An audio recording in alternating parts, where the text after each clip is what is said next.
உறவுகள் அனைவருக்கும் வணக்கம். நான் தினேஷ் முலார்.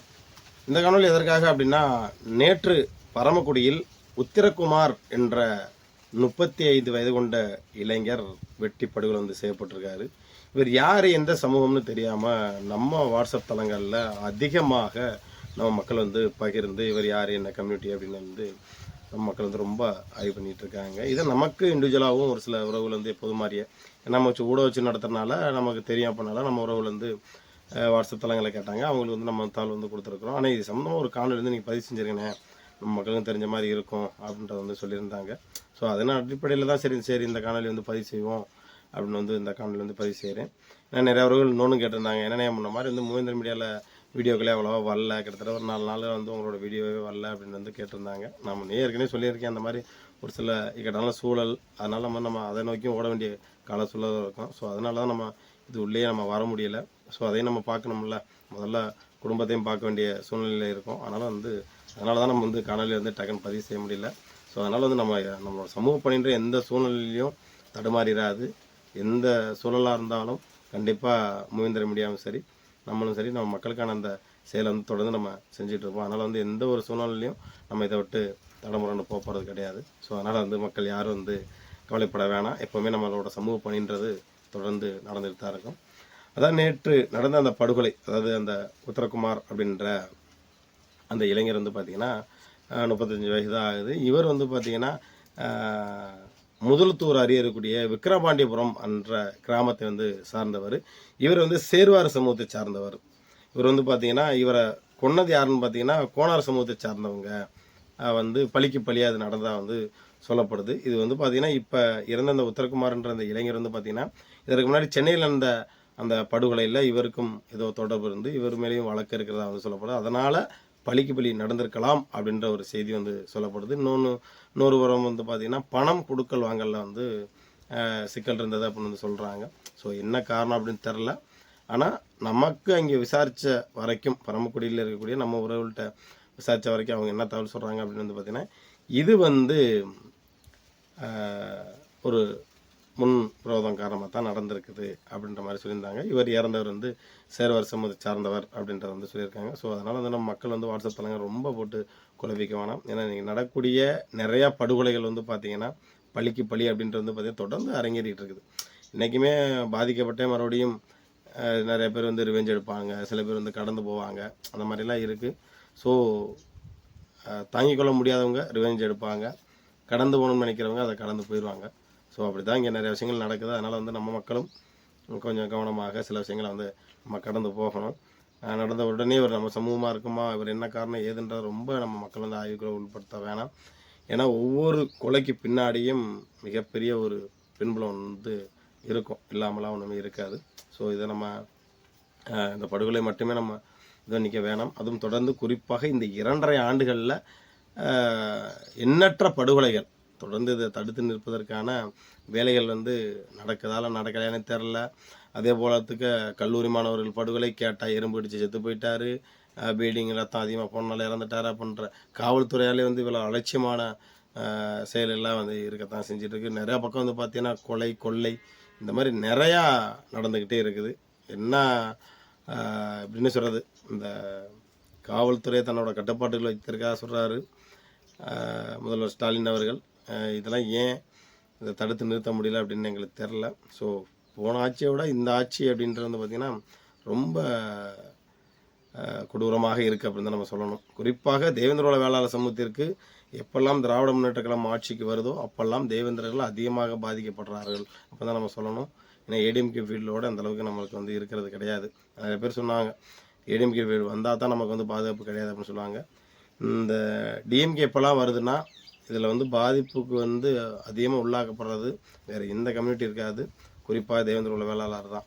ஏன்னா முழுக்கத்துக்கு இந்த பட்டியலில் இருக்கிற பிற சமூகங்கள் எல்லாமே திராவிட கட்சிகளுக்கு அப்படியே அண்டி போயிடும், முழுக்க அவங்களோட விசுவாசிகளாகவே மாறிடுவாங்க. ஆனால் தேவேந்திர குல வேளாளர்கள் மட்டும்தான் எல்லா கட்சியும் சார்ந்திருப்போம். அது குறிப்பாக ஒரு சிலர் மட்டும்தான் திராவிட முன்னேற்ற கழகத்தை ஆதரிப்போம். அதே போல் திராவிட முன்னேற்ற கழகத்தை ஆதரிப்பவர்கள் கூட பார்த்திங்கன்னா இதை முதல்வர் பார்வைக்கோ இல்லை இந்த தொகுதி எம்எல்ஏவுக்கோ கொண்டு போய் இதை தடுத்து நிற்பதற்கான வேலை நடப்பதாக நமக்கு தெரியல. எல்லாம் ஒரு கண்துடைப்புக்காண்டி வந்து ஒரு கண்டன ஆர்ப்பாட்டத்தில் நடந்துக்கிற மாதிரியே தான் இருக்குது. தொடர்ந்து எல்லா பகுதியிலுமே நமக்கு தெரியுது நம்ம மக்கள் வந்து அதிகமாக பாதிக்கப்படுறா அப்படின்றத. ஸோ மக்கள் தான் சிந்திக்கணும் அப்படின்றத நான் கேட்டுக்கிறேன். அதே போல் இன்னொன்று என்னன்னா, தம்பி தீபக்கோட இந்த கொலை வழக்கு வந்து கூடிய விரைவில் வந்து விசாரணைக்கு உட்படுத்தணும் அப்படின்னு வந்து நீதிமன்றம் வந்து சொல்லியிருக்கு. இது சம்மந்தமான காணொலி வந்து சாயந்தரம் 6 மணிக்கு நான் வந்து விரிவாக வந்து இது பண்ணுறேன். அதே போல் பிசிஆர் நீதிமன்றம், இந்த பிசிஆர் வழக்கு அப்படின்றது வந்து தேவேந்திர உள்ள வேளாளர் சமூகத்துக்கு ஒருபோதுமே வந்து துணையாக இருக்காது அப்படின்றதுக்கு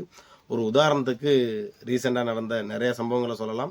அதுவும் குறிப்பாக அண்ணன் ராமர் பாண்டியனோட படுகொலையும் சரி, தம்பி தீபக் பாண்டியனோட படுகொலையும் சரி. தீபக் பாண்டியனோட படுகொலையில் சிசிடிவி ஃபுட்டேஜ் ஆதாரங்கள் இருந்தும் இன்றளவும் வந்து பார்த்திங்கன்னா குற்றவாளிகளுக்கு வந்து தண்டனை பெற்றுக் கொடுக்க முடியலை.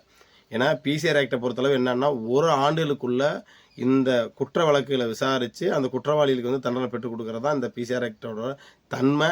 ஆனால் அதை ஒருபோதுமே வந்து அந்த தன்மை இந்த சட்டத்தில் வந்து கிடையாது. சும்மா பேருக்கு பிசிஆர் ஆக்ட்னு இருக்குது. முன்னேறணும்னா இந்த பிசிஆர் ஆக்ட் வந்து கடுமையாக இருந்திருந்திருக்கலாம். ஆனால் இன்னைக்கு மட்டமாக இருக்குது அப்படின்னு தான் சொல்லணும். ஸோ இந்த பிசிஆர் ஆக்டில் ஒரு பயனும் இல்லை. அதனால் பெரும்பான்மையாக நம்ம தேவேந்திர வேளாளர் சமூகம் எதுக்கெடுத்தாலும் இந்த பிசிஆர் ஆக்டை வந்து பயன்படுத்துகிறத தவிர்த்துருங்க. ஏன்னா எதற்கு நமக்கு இந்த தேவையில்லாத இதுன்னு எனக்கு தெரில. ஏன்னா இந்த பிசிஆர் ஆக்டில் ஏதாவது ஒரு பயன் இருக்கணும். பேருக்கு தான் இந்த பிசிஆர் ஆக்ட் வந்து பயன்படுத்துவாங்களே தவிர்த்து வந்து, ஆனால் இதனால் ஒரு பயன் இல்லை அப்படின்றது தெரியும். ஏன்னா அப்படி பிசிஆர் ஆக்ட் வந்து சரியான முறையில் சட்டம் வந்து இருக்குது அப்படின்னு நினச்சிருந்தா நீ யாரும் ராமர் பாண்டியன் படுகொலை செஞ்சவங்களுக்கு நேரம் தண்டனை பெற்று கொடுத்து தண்டனை ஆயிருந்திருக்கணும். ஆனால் இது வரைக்கும் தண்டனை ஆகலை.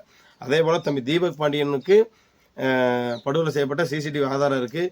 யாரெல்லாம் அந்த குற்றச்செயலில் ஈடுபட்டாங்க. ஆனால் அந்த குற்றச்செயலில் ஈடுபட்ட 50 பேருமே வந்து பிணையில் வந்து முன்பிணையில் வந்து வந்துட்டாங்க. நான் வந்து ஒரு 2 பேர் மட்டும் வரல, எனக்கு 2 பேரா 3 பேரை வரல. ஒன்று லெஃப்ட் முருகன், இன்னொன்று நவீன். இவங்க 2 பேரை தவிர்த்து வந்து மற்ற எல்லாருமே பிணையில் வந்து வெளில வந்துட்டாங்க. இவங்க 20 பேர் வந்து மதுரை ஜெயிலில் இருக்கிறதா வந்து சொல்லப்படுது. அப்போ இவ்வளோ தூரம் ஆதாரங்கள் இருந்தும் இன்னைக்கு சட்டத்திட்டங்கள் வந்து எதுவுமே சரியில்லாத சூழலில் வந்து இருக்குது. ஸோ அவரவர்களை நம்ம வந்து பாதுகாத்துக்கணும். குறிப்பாக இந்த பிசிஆர் வழக்கு என்பது வந்து ஒரு துளி அளவோடய வந்து தேவேந்திர வேளாளர் சமூகத்திற்கு பாதுகாப்பு இல்லை அப்படின்றத முதல் நம்ம மக்கள் வந்து புரிஞ்சுக்கணும். அதை விட்டுட்டு எதுக்கெடுத்தாலும் வந்து சும்மா சின்ன சின்ன சண்டைக்கெல்லாம் போய்ட்டு பிசிஆர் ஆக்டை போடு அப்படின்றத வந்து தயவு செஞ்சு நம்ம பயன்படுத்துகிறத விட்டுருங்க. இதை வச்சு சிலர் தன்னோட இயக்கத்தை கட்சி வளர்க்குறதுக்கு வேலை செய்கிறாங்க. சரியா? ஒன்றுமே இல்லாத அந்த வழக்கினால நமக்கு ஒரு பயனுமே கிடையாது. பேருக்கு வேணும்னா அதை வந்து பதிவு செய்வாங்க. ஆனால் அந்த வழக்கோட தன்மைக்கும் அதற்கும் துளியளவோட இருக்காது. ஆனால் இதை வச்சு இங்கே வந்து மிகப்பெரிய ஒரு அரசியல் நடக்குது. ஸோ அதனால் நம்ம மக்கள் வந்து புரிஞ்சு நடந்துக்கங்க. சரிங்களா? இதை வந்து நம்ம முற்றிலும் தவிர்க்கணும் அப்படின்றத வந்து நான் சொல்ல வரேன். ஸோ தம்பி தீபக் பாண்டியன் வழக்கு எந்த தன்மையில் இருக்குது அப்படின்றத முழுமையான தகவல் வாங்கிட்டு மாலை 6 மணிக்கு வந்து நான் அந்த காணொலி வந்து நான் பதிவு செய்கிறேன். ஸோ அங்கே பரமக்குடியில் நடந்த சம்பவம் ஏதோ முன்விரோத காரணங்கிறாங்க. நம்ம கம்யூனிட்டிக்கும் அதுக்கும் தொடர்பு கிடையாது. அது சேர்வார் சமூகத்திற்கும் கோனார் சமூகத்துக்கும் நடந்த ஒரு சம்பவம். அதனால் வந்து இந்த விஷயங்களை கடந்து போங்க. இனி வரக்கூடிய காலகட்டங்களில் நிறையா உறவுகள் வந்து என்னென்ன இந்த பட்டியலிட்ட கோரிக்கை வந்து சுத்தமாக மழுங்கடிக்கப்பட்ட விஷயமா மாறிடுச்சு. இதை பற்றி யாருமே பேசலை, நம்ம மக்கள்லாம் அப்படியே மறந்துட்டாங்க அப்படின்ற மாதிரி சொன்னாங்க. இங்கே எல்லாமே ஒரு அரசியல் இருக்குது. அதை நம்ம மக்கள் வந்து புரிஞ்சுக்கணும். இங்கே எல்லாருமே சமூக உணர்வோட்ட செயல்படுறாங்களா அப்படின்றது இங்கே ஒரு கேள்வி தான். சரிங்களா? என்னை பொறுத்தவரை நான் என்ன நினைப்பேன் அப்படின்னா வந்து இந்த தேவேந்திர சேனா அப்படின்னு வந்து அண்ணன் சேகர் அப்படின்னு ஒருத்தவங்க இருக்காங்க. அவர் வந்து அண்ணன் வந்து பிஜேபியில் இருந்தார். ஆனால் இப்போ இருக்காங்களே என்னன்னு தெரில.